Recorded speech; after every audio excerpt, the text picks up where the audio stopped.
In this video essay, I am going to be speaking about racism in football and UEFA protocol and what the UEFA protocol is basically and what they're doing to enforce it as much as they can. The first incident I'm actually going to speak about is the Raheem Sterling incident that occurred against Bulgaria. This is the first time we have actually ever seen the UEFA protocol being used during a European qualifier game. The UEFA protocol is as follows.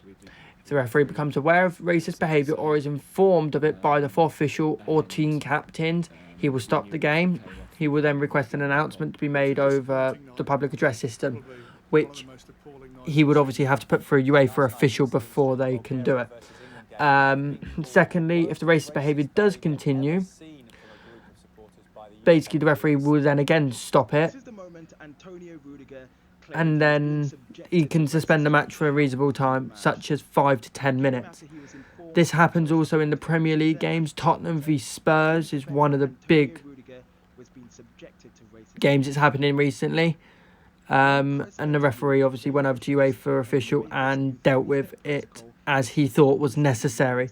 A stadium announcement was also made saying there is no room for racism in football, you are disrupting the game, which is what they would normally say.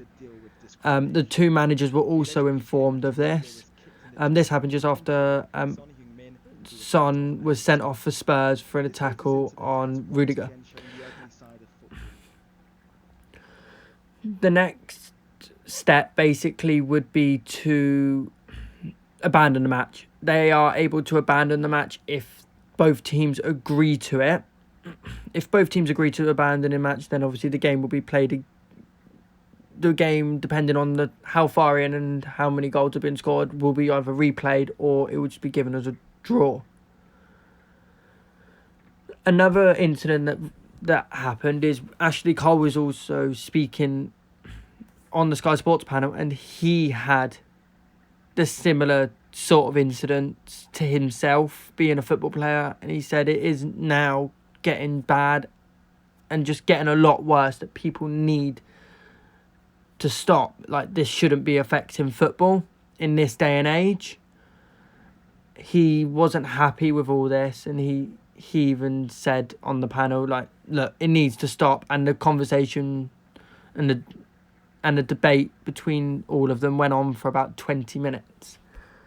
The Raheem Sterling tweet stated that he feels sorry for the team such as Bulgaria because he, as Raheem Sterling referred them to as idiots, basically supporting the country and saying that it's wrong what they were having done to them. And he feels like the Bulgarian fans were idiots on that day because they ruined it for them, not only for themselves, but for their entire country.